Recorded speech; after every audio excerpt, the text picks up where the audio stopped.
इस दुनिया में हर इंसान, फिर चाहे वो हाई क्लास हो या मिडिल क्लास हो या पुअर क्लास हो, हर इंसान कामयाब होना चाहता है। बिकॉज नाकामयाब इंसान को ये दुनिया ना तो देखना चाहती है, ना उसकी बातों को सुनना चाहती है।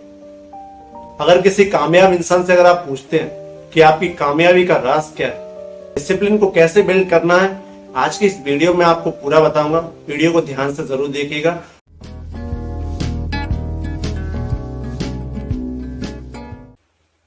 नमस्कार।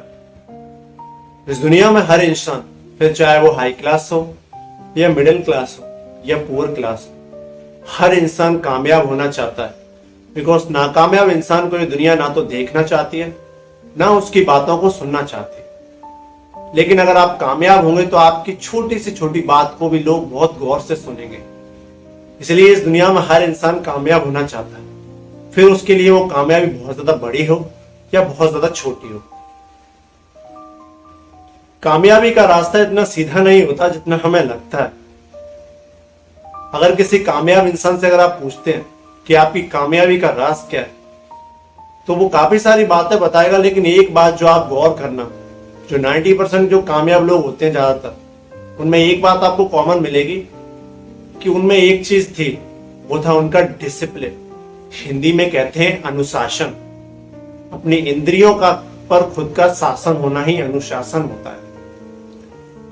डिसिप्लिन बिल्ड करना बहुत ज्यादा कठिन नहीं है, लेकिन इसको बनाए रखना बहुत कठिन है। तो आज की इस वीडियो में आपको बताऊंगा कैसे आप अपने डिसिप्लिन को बिल्ड कर सकते हैं। सक्सेस का रास्ता डिसिप्लिन से होके जाता है। अगर आप एक डिसिप्लिन को फॉलो नहीं कर पाते, एक अनुशासनहीन व्यक्ति हैं, तो शुरुआत में तो हो सकता है कि आप कुछ हद तक अपनी कामयाबी के नजदीक पहुंच जाए, लेकिन वो कामयाबी आपको मिलेगी कभी नहीं। जिस इंसान के अंदर डिसिप्लिन होता है, उसके अंदर कंसिस्टेंसी की पावर आती है, और कंसिस्टेंसी ही एकमात्र चीज है जो आपको सक्सेस तक पहुंचाती है। क्योंकि अगर सक्सेस पाना इतना आसान होता तो शायद आज दुनिया का हर इंसान सक्सेसफुल होता। दुनिया की आबादी जितनी बढ़ती जा रही है, उतना ही दुनिया में कंपटीशन भी बढ़ता जा रहा है। अगर आप में औरों से ज्यादा कंसिस्टेंसी, डिसिप्लिन और औरों से ज्यादा मेहनत करने का गुण नहीं होगा, तो आप इस दुनिया में बहुत पीछे छूट जाओगे। मेरा तो बस यही कहना है कि जितनी जल्दी हो सके उतना कामयाब हो जाओ। बिकॉज नाकामयाब इंसान को ये दुनिया पैरों तले कुचल के आगे निकल जाती है। इसलिए अगर सक्सेसफुल होना है तो डिसिप्लिन को अपने अंदर लाना पड़ेगा। एक बात हमेशा याद रखना, अगर आपको सक्सेसफुल होना है तो डिसिप्लिन को अपने अंदर ग्रहण कीजिए, उसको बिल्ड कीजिए।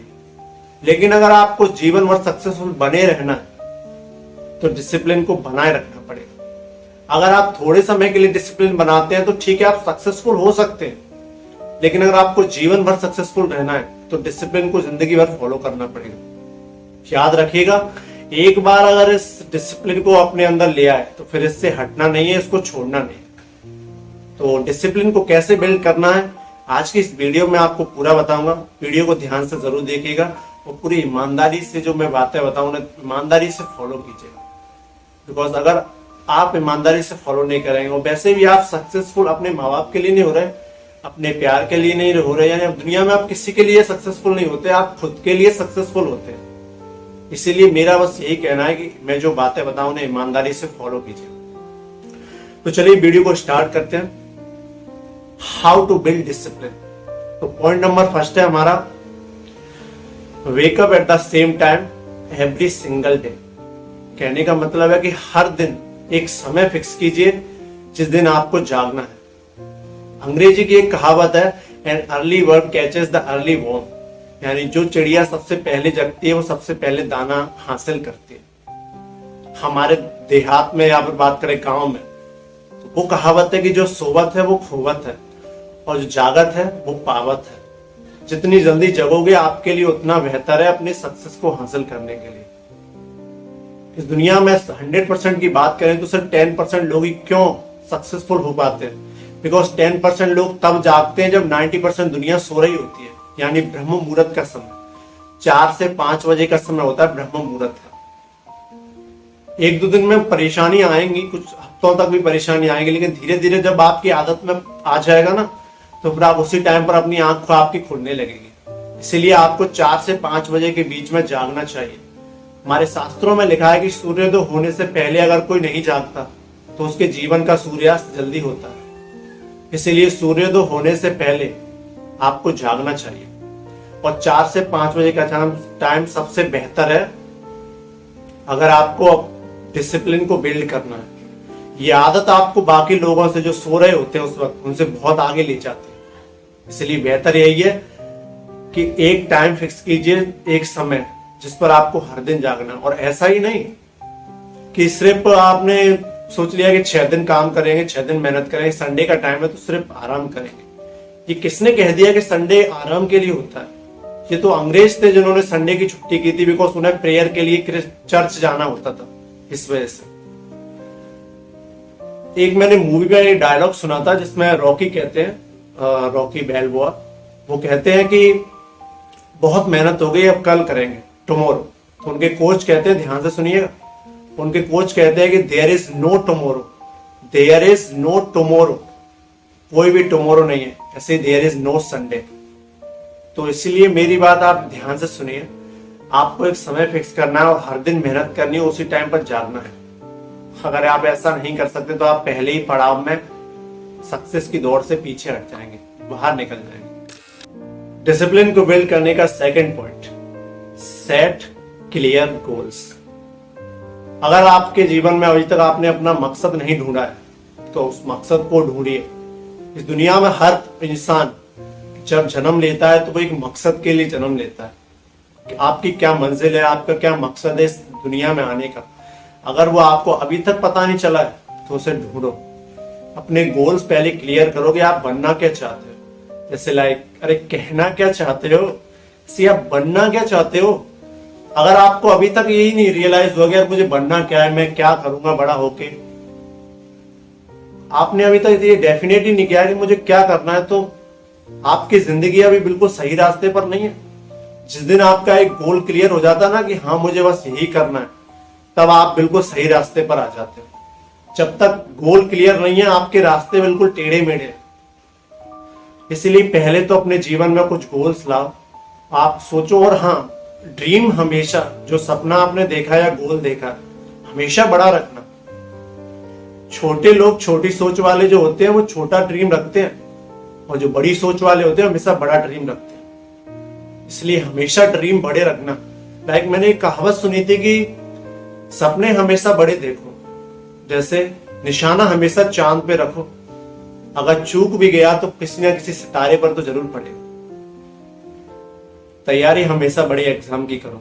अगर आप यूपीएससी की तैयारी कर सकते हैं, उसकी पढ़ाई कर सकते हैं, तो आप यूपीएससी से नीचे जितने भी एग्जाम है उनको चुटकियों में क्लियर कर सकते हैं। लेकिन अगर आप क्लर्क, चपरासी की तैयारी कर रहे हैं तो आप सिर्फ वहीं तक सीमित रहेंगे। इस दुनिया में बहुत सारे लोग हैं जिनको कोई जानता तक नहीं है, क्योंकि वो क्योंकि उनका एवरेज सपना था, एवरेज लाइफ में जी रहे हैं। गोल हमेशा बड़े देखना, हमेशा सपने अपनी औकात से बड़े देखने चाहिए, क्योंकि अगर आप अपनी औकात के बराबर सपने देखेंगे तो आप अपनी औकात को और लोगों से ज्यादा बड़ा नहीं कर पाएंगे। हाँ, सुनने में सब थोड़ा सा अजीब लगता है औकात, लेकिन क्या करें, लोग रियलिटी में बस यही तो देखते हैं। आप कितने अच्छे लगते हैं, कितना अच्छा पहनावा है, डजंट मैटर। मैटर करता है कि आपकी औकात, मतलब आपका स्टेटस क्या है। जिंदगी हो या व्हाट्सएप, लोग हमेशा स्टेटस ही देखते हैं। तो मेरा तो बस इतना सा ही कहना है आपसे कि आप अपने गोल्स को क्लियर करो, सेट करो, और जो आपने सपना देखा है उसको अचीव करो, और जितनी जल्दी हो सके उतनी जल्दी कामयाब हो जाओ। बिकॉज यहाँ लेट आने वालों के लिए कोई जगह नहीं है। इस दुनिया में लेट आने वालों के लिए जगह है नहीं। जितनी जल्दी हो सके उतनी जल्दी कामयाब हो जाओ। बिकॉज आप जितना लेट लगाओगे, इतना टाइम लेट करोगे अब कामयाब होने में, आपके माँ बाप जो आपके लिए इतनी मेहनत कर रहे हैं, उन्हें कब या दुनिया कब घुमाओगे, कब वर्ल्ड टूर कराओगे, कभी सोचा है आपने? या हमेशा बस फेसबुक वगैरह या इंस्टाग्राम या व्हाट्सएप में बस बाबू सोना, लहसुन, पुदीना यही करते रहोगे जीवन भर? अपने माँ बाप को प्राउड कराने वाला ऐसा कोई काम किया है क्या? जल्द से जल्द कामयाब हो, कोई सपना देखा नहीं है तो उसको यार देखो और जल्द से जल्द कामयाब हो जाओ, ताकि आपके माँ बाप को तो प्राउड हो कि जीवन भर अपने प्रेम मोहब्बत को भी प्राउड कराते रहोगे। हमेशा गोल क्लियर करो, एक गोल सेट करो जीवन में। और हाँ, ऐसा नहीं है कि एक बार अगर कोई गोल मिल गया तो फिर आप जीवन भर के लिए रेस्ट कर ले। पानी हो या इंसान, अगर बहता रहेगा तभी वो स्वच्छ और निर्मल रहेगा। जिस दिन वो बहना बंद कर देगा, रुक जाएगा, उस दिन वो शक्कर खत्म हो जाएगा। इसलिए प्रगति करते रहो। एक सपना, एक गोल पूरा किया, दूसरा गोल सेट करो, उसको अचीव करो, फिर तीसरा करो, ऐसे ही करते जाओ जब तक आपकी मृत्यु न हो जाए। तब तक गोल्स पे गोल करते रहो। यही आपके जीवन का एक आधार है। इसलिए जीवन में एक गोल सेट करो। अपने माँ बाप को अगर प्राउड कराना है तो गोल सेट करो, उसे अचीव करो और जल्द से जल्द करो।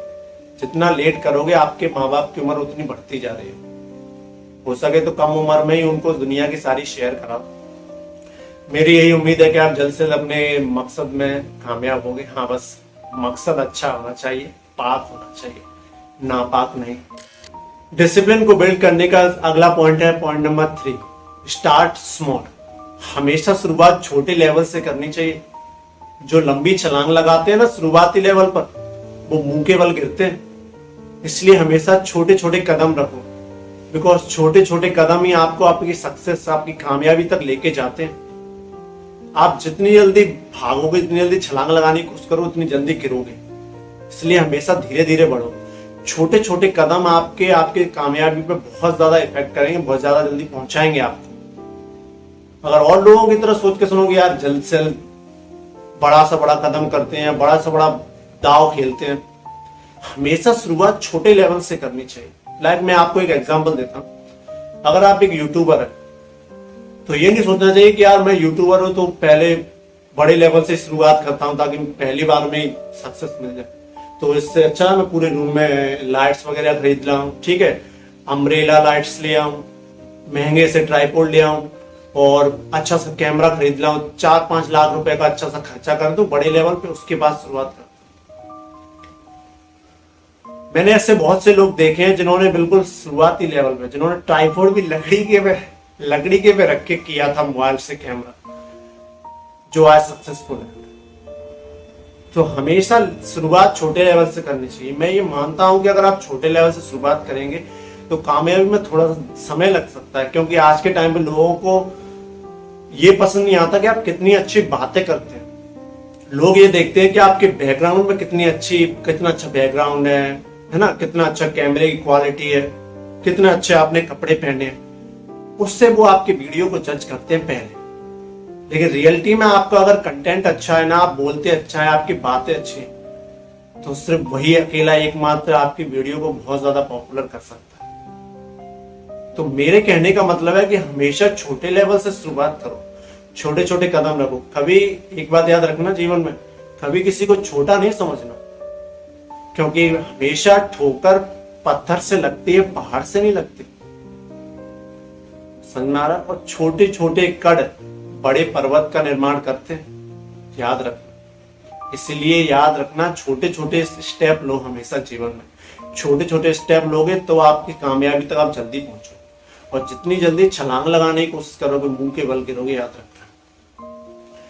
जितने आप छोटे लेवल से शुरुआत करोगे, आपको एक्सपीरियंस मिलेगा। नए लोगों से बातें करोगे तो नई नई चीजें सीखोगे। अगर बड़े लेवल से स्टार्ट करोगे तो भाई अगर बहुत ज्यादा पैसा है तो कर सकते हो। भाई हम जैसे लोगों के पास तो कुछ नहीं होता, तो हम तो छोटे लेवल से शुरुआत करते हैं, ठीक है। चाहे आप यूट्यूबर बन रहे हो, बिजनेसमैन, चलो बिजनेसमैन भी हो ना, तो ऐसा नहीं कि मुझे कोई बिजनेस करना तो मैं सीधा शोरूम खोलता हूँ तो 1 करोड़ का, 2.5 करोड़ का। भाई क्यों इतना खर्चा करे शुरुआत में? और तुम्हें पक्का लगता भी कि तुम शोरूम खोले तो चलेगा भी? हमेशा शुरुआत छोटे लेवल से करो, हमेशा। फिर उसको हर दिन बढ़ाते जाओ। अगर आप कोई स्किल सीख रहे हो, फाइटिंग स्किल सीख रहे हो, ऐसा नहीं कि एक ही बार में चला जा, 2 दिन प्रैक्टिस की, चलो किसी से फाइटिंग करते हैं। भाई मुंह के बल गिरोगे। किसी से कंपटीशन करने से पहले कम से कम 1-2 साल तक तो प्रैक्टिस करो। छोटी छोटी बारीकियां सीखो फाइटिंग की, उसके बाद बड़े लेवल पर जाओ। तो हमेशा छोटे छोटे लेवल से स्टार्ट करो। ये आपके डिसिप्लिन को बिल्ड करने में सबसे इंपॉर्टेंट रोल अदा करता है। अगर आप बड़े लेवल से शुरुआत करोगे ना, और अगर आप बाई चांस फेल हो गए तो भाई डिसिप्लिन सीधा जमीन में घुसा होगा, सीधा नीचे जाएगा, और फिर आपका किसी भी काम को करने का मन नहीं करेगा। इसलिए बेहतर है छोटे छोटे लेवल से शुरुआत करो। जो छोटी छोटी कामयाबी होती है ना, उसकी खुशी कुछ और होती है। जो आप छोटे छोटे काम करते हो, इससे छोटी छोटी सक्सेस मिलती है, उसकी जो खुशी होती है वो आपके डिसिप्लिन को और बढ़ाती है, फिर आप और बड़ा काम करने के लिए प्रेरित होते हो। तो इसलिए हमेशा छोटे छोटे शुरुआत छोटे छोटे कदमों से करो, स्टार्ट स्मॉल। अगला जो हमारा पॉइंट है डिसिप्लिन को बिल्ड करने का, वो है स्टॉप मल्टीटास्किंग। अपने आसपास आपने बहुत से लोगों को देखा होगा जो एक वक्त पर कई सारे काम करने की कोशिश करते हैं और एक भी नहीं हो पाता है, सारे काम बिगड़ जाते हैं। देखो, मल्टीटास्किंग करने के भी दो तरीके होते हैं। पहला तरीका होता है कि अगर आप एक वक्त पर कई सारे काम कर रहे हो एक ही टाइम पर, तो ये गलत ये समझो ये गलत मेथड है करने का। लेकिन आप मान लो आपके पास 24 घंटे, तो ऐसा नहीं कि सिर्फ एक ही काम में लगे हुए हो। 24 घंटे में आप मान लो आपने 2 घंटे कोई और काम किया, ठीक है, उसके बाद 2 घंटे किसी और काम के लिए बचा के रखे। यानी बहुत से लोगों को देखा होगा जिनके पास इनकम कई सारे सोर्सेज से आती है। मैं जैसे एलन मस्क की बात करूं, कितनी सारी कंपनियां खोल रखी हैं, लेकिन उन्होंने टाइम भी फिक्स कर रखा कि मैं इस दिन इस टेस्ला वाली कंपनी में जाऊंगा, है ना, उसके बाद दूसरी कंपनी स्पेस एक्स में जाऊंगा। मैं उन्होंने टाइम को भी फिक्स किया है कि मैं इस टाइम पर इसी कंपनी के बारे में सारे रिव्यू देखूंगा। ऐसे ही मल्टीटास्किंग के भी दो तरीके होते हैं। आपको दूसरा तरीका फॉलो करना है, यानी एक काम को एक ही वक्त पे करो, लेकिन उसके बाद जो और टाइम बच रहा है उसमें दूसरे काम करो। ऐसा नहीं है कि आप एक ही टाइम पर एक ही वक्त में 4-5 चीजें कर रहे हो, यानी टीवी भी देख रहे हो, किताब भी पढ़ रहे हो, जैसे हम बचपन में करते थे। आगे टीवी चल रही है, सामने किताब रखी, पढ़ते भी जा रहे हो, टीवी देखते आ रहे थे। गलत मेथड होता है, कुछ भी दिमाग में आता ही नहीं था। लेकिन अगर आपके पास 24 घंटे हैं, सबको 24 घंटे मिलते हैं, उसमें से 4 घंटे किसी और के लिए रखो, जैसे लाइक सोशल मीडिया पे यूट्यूब कंटेंट के लिए रखो, यूट्यूबर बनने के लिए, ठीक है। आजमाइश हर जगह करनी चाहिए। ऐसा नहीं है कि आप सिर्फ इसी फील्ड में बेस्ट हो तो किसी और में हो नहीं पाओगे, ये गलत सोच है। आजमाइश सब जगह करो, जैसे लाइक मैं कर रहा हूँ ना।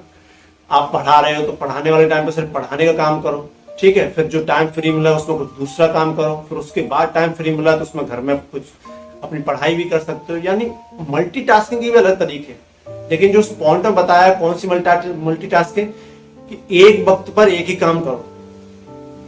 जब आप कोई काम कर रहे हो सिर्फ उसी काम को करो, एक वक्त पर एक काम। समझ में आ रहा?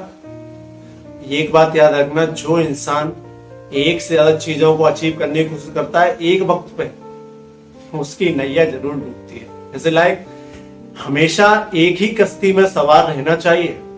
जो एक से ज्यादा कश्तियों में सवार होने की कोशिश करते हैं ना, उनकी कश्तियां जरूर डूबती हैं। कहते हैं कि कश्तियां हो या बड़े से बड़ी हस्तियां, एक दिन डूबती जरूर है अगर वो मल्टीटास्किंग करती है। तो मल्टीटास्किंग, आप एक वक्त पर एक काम करो, ये वाला मल्टीटास्किंग बिल्कुल सही है, ठीक है। जैसे 4 घंटे किसी और काम के लिए निकाल लिया आपने, 2-3 घंटे किसी और काम के लिए, ये बिल्कुल सही मल्टीटास्किंग। लेकिन अगर आप एक ही वक्त पर सारी चीजें करने लग रहे हो तो काम बिगड़ जाएगा। डिसिप्लिन को बिल्ड करने के लिए सबसे अच्छा है कि आप मल्टीटास्किंग को अवॉइड करो। एक वक्त पर एक ही काम करो, ज्यादा काम मत करो। और अगर आपने किसी चीज का एग्जाम, मान लो बहुत सारे एग्जाम आते हैं, ठीक है, तो आपने इसका भी एग्जाम भर दिया, इसका भी भर दिया, पुलिस का भी भर दिया, आर्मी का भी भर दिया, भाई कैसे कर पाओगे? एक वक्त पर एक ही चीज की तैयारी कर लो ना। जैसे आर्मी का दिया है तो आर्मी की तैयारी करो, पूरे सिलेबस को पढ़ो, उसके क्या क्या है, उसका नोटिफिकेशन में क्या दिया, सारा चीजें आप 3-4 चीजों के आपने भर लिए। ये सही तरीका नहीं है। इसलिए तो ज्यादातर लोग फेल हो जाते हैं, किसी एक चीज पर फोकस नहीं कर पाते। एक चीज पर फोकस करो, एक वक्त पर एक ही काम करना चाहिए। तो डिसिप्लिन को बिल्ड करने का सबसे अच्छा तरीका। डिसिप्लिन को बिल्ड करने का सबसे अगला जो हमारा पॉइंट है वो है अवॉइड कंप्लेनिंग। आपने अपने आसपास बहुत से लोगों को देखा होगा जो जब फेल हो जाते हैं तो वो कमियां खुद में कभी नहीं निकालते। वो कमियां निकालते या तो सिस्टम में निकालेंगे, या जिस चीज में वो फेल हुए उसमें कमियां निकालेंगे। यार इस तरह की ये बात, ये बिल्कुल सही नहीं था, ये तरीका गलत था, इसकी वजह से फेल हो गया।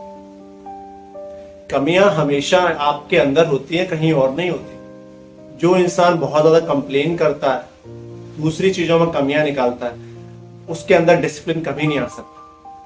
जिस इंसान के अंदर डिसिप्लिन होता है ना, वो अब दूसरों में कमियां नहीं देखता, वो खुद के गिरेबान में झांक कर देखता है। लाइक आपने एक कहावत सुनी होगी कि दूसरों पर कीचड़ उछालने से पहले कभी कभी अपने गिरेबान में भी झांक लेना चाहिए, है ना। तो एग्जैक्टली ऐसा ही होता है। अगर आप बहुत ज्यादा कंप्लेन करते हो, जैसे आपने कोई काम शुरू किया, पढ़ाई का ही मान लेते हैं, ठीक है, तो आपने पढ़ाई वगैरह की, अच्छी तरह एग्जाम दिया, लेकिन पता चला कि एक सब्जेक्ट में आप फेल हो गए, तो आप ये नहीं बोलोगे कि यार एग्जाम में पेपर खराब आया था, क्यों, और लोग भी तो पास हुए ना, उनके लिए खराब नहीं था क्या। असल में आपने अपनी कमी नहीं देखी कि आपने नहीं पढ़ा होगा वो सब्जेक्ट सही से। अगर आप उस सब्जेक्ट को सही से पढ़ते तो शायद आज आप कंप्लेन नहीं कर रहे होते। एक डिसिप्लिन इंसान कभी कंप्लेन नहीं करता कि वो फेल क्यों हुआ।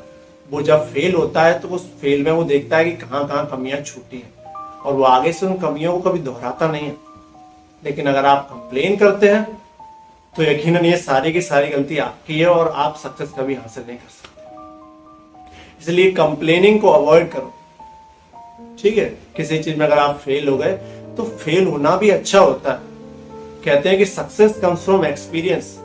लाइक संदीप भैया ने कहा था, success comes from experience, experience comes from bad experiences and bad experiences comes from failures.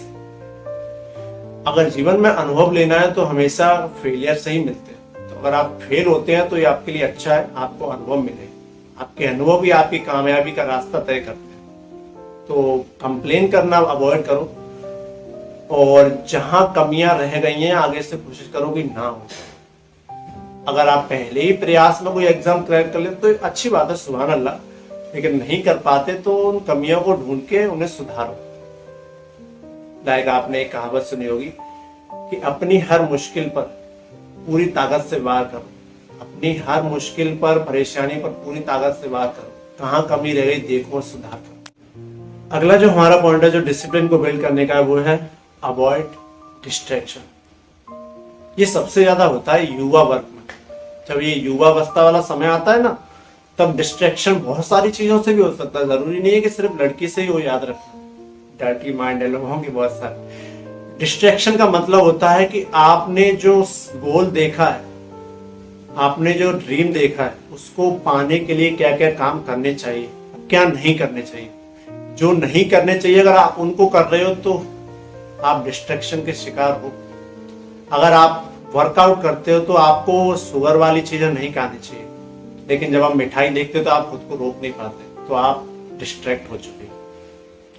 जब एक्सरसाइज करते हो तो एक्सरसाइज के वक्त में अगर आप दौड़ रहे हो, रनिंग कर रहे हो, ठीक है, तो बात करते हो, रनिंग कर रहे हो, तो ये क्या है, किस तरह का मेथड है भाई। ये जो डिसिप्लिन बंदा होता है वो हमेशा अकेले मिलते हैं, आपको याद रखना।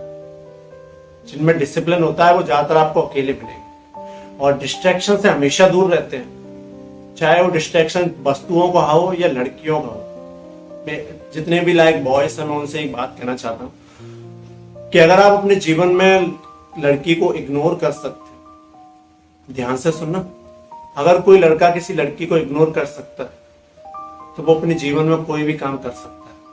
अगर कोई लड़का किसी लड़की को इग्नोर कर सकता है तो अपने जीवन में कुछ भी कर सकता है, याद रखना। लेकिन यही तो सबसे बड़ी प्रॉब्लम है, हर कोई इग्नोर नहीं कर पाता। बी ए सिग्मा मेल बनो। Avoid distraction, focus on goals not a girls. If you are easily distracted from any types of distraction, then you are not a man with goals. You are just a kid with wishes. तो मेरा यही मानना है कि attraction से बच के रहो, अवॉइड करो इन अट्रैक्शंस को, डिस्ट्रैक्शंस। आपकी कामयाबी के रास्ते में आएंगे, जरूर याद रखना। एक बात और याद रखना, अगर आपको ये जानना है कि मैं सही रास्ते पर हूं या नहीं, तो अगर लोग आपका विरोध नहीं कर रहे, आपके रास्ते में परेशानी नहीं आ रही, आपके घर में फाइनेंशियल प्रॉब्लम नहीं आ रही, या डिस्ट्रैक्शन, अट्रैक्शन नहीं आ रहे, तो समझ जाना आप गलत रास्ते पर। और ये सब अगर आपके रास्ते में आ रहा है तो आप सही रास्ते पर। देखा ये जाएगा कि आप उन अट्रैक्शन से, डिस्ट्रैक्शन से कैसे बचते हो। तो हमेशा डिस्ट्रैक्शन को अवॉइड करो अगर डिसिप्लिन को बिल्ड करना है, और डिसिप्लिन बिल्ड करोगे तभी सक्सेस मिलेगी, याद रखो। अगला जो हमारा पॉइंट है डिसिप्लिन को बिल्ड करने का वो है बी हम्बल। ये लास्ट पॉइंट है, इसे ध्यान से सुनो। देखो, इस दुनिया में बहुत कम लोग होते हैं जिनके अंदर पोलाइटनेस होती है, हम्बलनेस होती है। अगर आपके अंदर, मान लो आपके अंदर बहुत ज्यादा बुद्धिमानी है, एक्सीलेंस, इंटेलिजेंसी है, शरीर में बाहुबल है, लेकिन अगर आपको दूसरों से अच्छी तरह बात करना नहीं आता, आप एक अच्छे इंसान, हम्बल नहीं है आपके अंदर, हम्बलनेस, पोलाइटनेस, हिंदी में विनम्रता, नम्रता नहीं है ना आपके अंदर, तो यकीन मानना आपकी वो सारी शक्तियां, चाहे वो शारीरिक हो या मानसिक हो, सारी व्यर्थ है। आपका हम्बलनेस, जो आपकी पोलाइटनेस है, वो लोगों को आपके प्रति आकर्षित करती है। आप कैसे दिखते हैं, मैं मानता हूं कि शकल सूरत इंसान का पहला तारुफ होता है, याद रखो, शकल सूरत इंसान का पहला तारुफ होता है, यानी पहली पहचान होती है, लेकिन उसके अल्फाज, उसका व्यवहार, वो असल पहचान होती है उसकी। इसलिए अपना व्यवहार अच्छा रखें, हमेशा हम्बल और पोलाइट रहें, बच्चों से प्रेम रखें, बड़ों का सम्मान करें, इन बड़ों का हमेशा आदर करें, और स्त्रियों को हमेशा अपनी माँ या बहन की नजर से देखें। याद रखना, मैं ये नहीं कहता कि इस दुनिया की सारी लड़कियों को अपनी बहन ही बना लो, लेकिन बहन की तरह इज्जत तो दे सकते हो ना, ये तो कर सकते हो, बहन और माँ की तरह इज्जत देने के लिए कह रहा हूँ। तो अगर आप जितने हम्बल रहोगे, जितने पोलाइट रहोगे, लोगों के लिए उतने ही अच्छे बनोगे, उनके दिलों में बसो। कहते हैं कि इंसान मर जाता है लेकिन उसकी अच्छाइयां जिंदा रहती है। जीते जी अच्छाई करो, दूसरों से अच्छी तरह बात करो। आपके कॉन्फिडेंस को बढ़ाने के लिए डिसिप्लिन बता रहा हूँ मैं आपको, डिसिप्लिन कैसे बिल्ड होता है आपको, सर डिसिप्लिन कैसे से इंटरेक्ट है, कैसे जुड़ा हुआ है, हम्बलनेस। जिसके अंदर हम्बलनेस नहीं होती, पोलाइटनेस नहीं होती, याद रखना वो इंसान कभी भी डिसिप्लिन को बिल्ड नहीं कर सकता। आप जितने अच्छे रहोगे दूसरों के प्रति, आपके अंदर बहुत ताकत है, इसका मतलब ये नहीं कि आप दूसरों पर रौब जमाओगे। डिसिप्लिन होना बहुत जरूरी है, अपने अंदर डिसिप्लिन रखो, और उतने डिसिप्लिन को रखने के लिए जो पॉइंट है लास्ट वाला, हम्बल का, हमेशा पोलाइटनेस रहो, दूसरों से अच्छी तरह बात करो, चाहे वो अपने हो या गैर हो। अपनों से तो करना ही चाहिए, लेकिन गैरों से भी अच्छी तरह बात करो। इंसान से इस तरह से बात करो कि सामने वाले इंसान को लगे ही ना कि मैं इससे पहली बार मिल रहा हूँ, उसे लगे कि इसका मेरा पिछले जन्म का रिश्ता है। इतनी अच्छी तरह बात करो, दूसरों का कभी अपमान नहीं करना चाहिए। कहते हैं कि इस दुनिया में हर चीज का एक बीज होता है, दुश्मनी का बीज है किसी का मजाक उड़ाना। यूट्यूब पे बहुत सारे लोग हैं जो दूसरों को रोस्ट करते हैं, मेरी नजर में इस तरह का काम करना सही नहीं है, बिकॉज दूसरों का अपमान करना, दूसरों का अपमान करके, लाइक दूसरों की बेइज्जती करके इज्जत कमाना, ये बिल्कुल गलत है। इसलिए मेरा तो बस इतना ही कहना है कि हमेशा हम्बल रहो, अच्छे बन के रहो। लोग आपको, लाइक एक कहावत सुनना, अच्छों के साथ हमेशा अच्छे बन के रहो, और बुरे लोगों के साथ और भी अच्छे बन के रहो, और एक दिन आपकी अच्छाई उन बुरे लोगों को भी अच्छा बनने पर मजबूर कर देगी। ये बात याद रखो। तो हमेशा हम्बल रहो। लास्ट वाला पॉइंट मुझे बहुत फेवरेट लगता है, इसलिए मैंने जोड़ दिया है, ठीक है। डिसिप्लिन को बिल्ड करना बहुत जरूरी है अगर आपको सक्सेस हासिल करनी है। मैंने शुरुआत में कहा था सक्सेस हासिल करनी है तो जब तक डिसिप्लिन रखो जब तक सक्सेस नहीं मिल जाती, और अगर जीवन भर सक्सेसफुल रहना है तो डिसिप्लिन को जीवन भर अपनाना पड़ेगा। मैं मानता हूँ डिसिप्लिन अपनाने में बहुत परेशानी आएगी और बहुत ज्यादा आपके बहुत सारे दोस्त, रिश्तेदार वगैरह आपसे छूटते चले जाएंगे, लेकिन ये आपके लिए अच्छा है।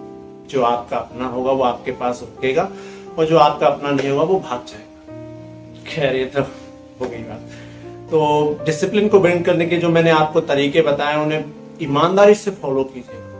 कोई डाउट्स हो या कोई सजेशन देना चाहते हो, कमेंट बॉक्स में आपका स्वागत है। वीडियो कैसा लगा कमेंट बॉक्स में जरूर बताइएगा। जल्दी मिलते हैं अगली वीडियो में, तब तक के लिए नमस्कार, जय हिंद, वंदे मातरम, भारत माता की जय। कसम से यार इस वीडियो बनाते समय ना, मतलब हमारे यहाँ इतनी गर्मी और इससे एक रूम में तो बहुत गर्मी पड़ती है। वीडियो बनाने में क्या प्रॉब्लम आती है मैं ही समझ सकता हूँ। तिलक लगाया था, पूरा लिक्विड हो गया, पूरा बह गया। खैर परेशानियों के दिन है, कब तक रहेंगे। ईश्वर तो हमारे भी है, हमें एक दिन जरूर याद करेंगे।